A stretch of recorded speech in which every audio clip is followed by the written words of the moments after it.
Most Canadians think that it is impossible to get a mortgage if you've destroyed your credit or you have a consumer proposal. But that might not be the case. So I have with me, as always, Alex Lavender, a certified mortgage broker here in Halifax, to break down how you can get a mortgage, even if you have bad credit or a consumer proposal. So, Alex, can you please help the people understand, is it impossible to get a mortgage if you've just destroyed your credit? No, it's not impossible. There are options available. There are different options available where you can get a mortgage right away, even if you're in a consumer proposal. I'll say pretty much everyone, with a couple exceptions, can get approved for a mortgage at some point in time, and that's probably within 6 years. So 6 years pretty much erases everything other than maybe double bankruptcies and other stuff like that. But yeah, there are quite a few options for people that have had bankruptcy or consumer proposal. Depending on the type of lender, you can get approved right away. So I want to go over the different types of ways people's credits can be, quote unquote, destroyed. So one, having bad credit. So I'm curious, what would you define as like a bad credit score? Bad credit score typically would be anything below 600.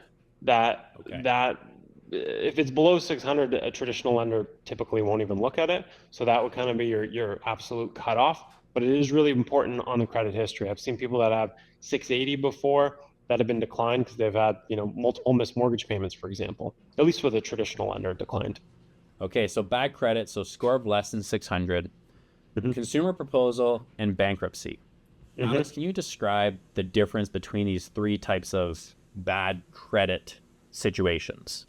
Yeah. So bad credit is just generally your credit score is low. And this doesn't always mean that you haven't paid your bills on time. I've seen people that have 550 credit scores below, and it's just because all their credit lines are maxed or over limit. They're still paying them every month. They still have a great credit history. And that's one of the easiest ones to fix, which is actually really good. And then you've got bad credit where you're just missing payments, you have a lot of collections, etc. Consumer proposal in bankruptcy is when you have essentially filed a write-off of multiple accounts. So that is a different category. So the difference between consumer proposal and bankruptcy, I'm no trustee, so don't hold me to this, but generally speaking, consumer proposal is when you essentially you consolidate all your debt and you make a proposal to your creditors that you're going to pay back some of what is owed. So let's say you owed $100,000. You make a settlement with all your creditors, Visa, line of credit, etc., that you're going to pay back $65,000. So then what happens is you will pay back that $65,000 over a set period of time, typically like 5 years. So you're going to make payments every month until those debts are paid off. Once those are all paid off, then it's discharged. A bankruptcy is a full write-off of the debts. So essentially, all the debts are being write off. You're not paying anything. You wait the waiting period if you get everything completed. It's like 8 months, I think, on the first bankruptcy. And then all those debts are wiped out and closed.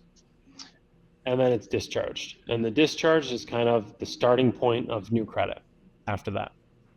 So, if someone is in credit trouble and they're debating between consumer proposal and bankruptcy, and I don't know, maybe you can't choose which one, but is there like one that you would better recommend pursuing if you also want to get a mortgage in the future?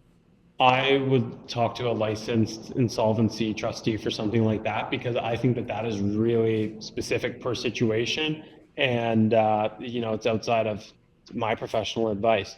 I do know that consumer proposal can drag on for a lot longer, but after it's just discharged, I'll just say this: consumer proposal, typically, if you make all your payments, it's about 5 years to get discharged. Then after discharge, lenders will look at you 2 years. Traditional lenders will look at you 2 years after discharge for a traditional mortgage. 3 years after, it comes off the credit bureau, fresh start. With a bankruptcy, takes about 8 months to get settled and discharged. Then after that, a traditional lender will look at you 2 years after discharge, but the bankruptcy stays on there for 6 years. A lot of the times, if you have a home with a lot of equity, you might not be able to do a consumer proposal or a bankruptcy. So those, licensed advisors can tell you what the best option is, or maybe only one of them is an option. I'm not sure. Okay. Can you walk me through the steps someone has to take if they've had a consumer proposal? Like, when can they realistically get a mortgage after finishing getting their consumer proposal done? Yeah, it's a great question, Mark. So it depends on the type of lender. So if you're going through an alternative lender or a B lender, they can do it one day after the proposal. They can actually do it while you're in the proposal. Because what can happen is we can do a refinance to pay out the proposal. Bankruptcy has to be discharged, but consumer proposal, you can be in it. You can be discharged one day, doesn't matter. For a traditional lender on both bankruptcy and consumer proposal, it needs to be 2 years after the date of discharge. Unless you've had a previous bankruptcy or consumer proposal prior to this one, and this is your second occurrence, it's a different matter. That's going to be a little bit more case by case. Typically, it needs to be completely off the credit bureau before they'll look at it. Do you see a big difference between the interest rates that lenders provide for people who have had a consumer proposal or really bad credit? Nope. You can qualify with the best rates. Some lenders will not consider it at all if there's a consumer proposal still showing on the credit bureau or a bankruptcy. So I guess you would cut yourself out of those lenders, which may or may not have the lowest rates in the market. So your lending options are going to be a little bit more limited. Maybe it's not through a bank, maybe it's through a mortgage only lender, but that doesn't mean you can't get the best rates in the market that's offered to the same person that doesn't have a consumer proposal. Do you see with people that you've worked with who have had bad credit, or if they have gone through a bankruptcy or consumer proposal, is there a specific type of mortgage lender that the majority of your clients would end up using? Like, is it private mortgage? Is it I believe a mortgage lender like Monoline or the big banks? Is there one that they typically go towards? Yeah, the big banks aren't as excited to do mortgages for people that have had consumer proposal or bankruptcy, especially if the debts that were written off were with them. So, for instance, if you were with, I don't know, Red Bank, right, and you had credit cards through Red Bank, and you're applying for a mortgage through them, and you had a consumer proposal that writ off all your credit cards and line of credit through them, they're probably not going to do a mortgage for you, even after it's discharged and doesn't show up on your credit bureau, because they're going to have that history internally that you had all these written off accounts that weren't fully paid off. So it can definitely kind of impact you there. Other than that, it's kind of case by case. Yeah. When you see clients that have bad credit or who have entered consumer proposal, what's the number one mistake that you see them make that just makes getting a mortgage that much harder for them? Number one mistake is not getting enough reestablished credit right after. So the biggest thing to get approved is having reestablished credit. So lender wants to see that you've had this, write off, this incident has occurred, and that you've moved on from it, learned your lesson, and it's not going to happen again in the future. So typically, as soon as that is discharged, you want to go out and get 2 credit cards right away, ideally with a limit of $2,000 or more on each. But if that's not possible, just get whatever you can. Sometimes people have to get secured credit cards where they have to put some money down to secure it because the credit's shot.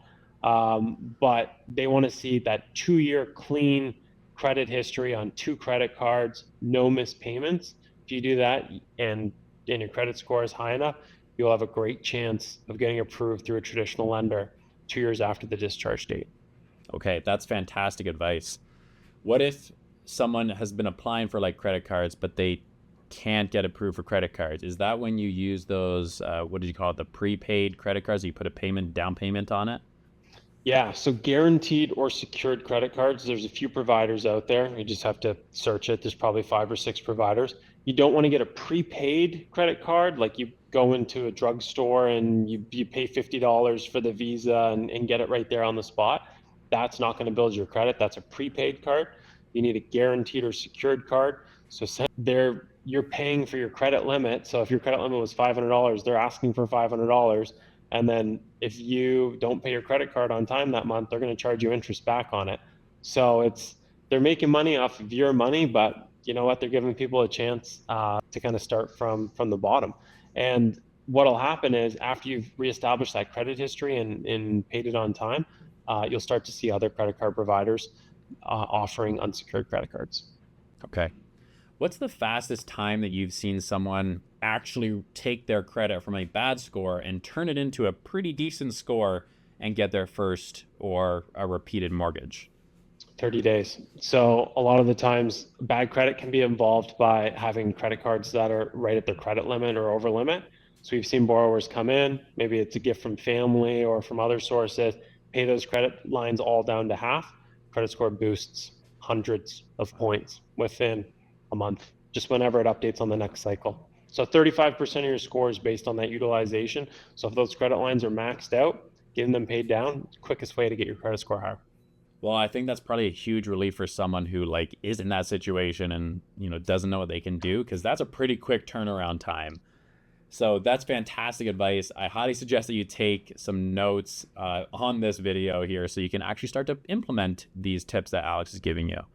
Alex, for everyone watching this video who's in these bad situations, what do you want them to take away from this video, and what should they do as their next steps?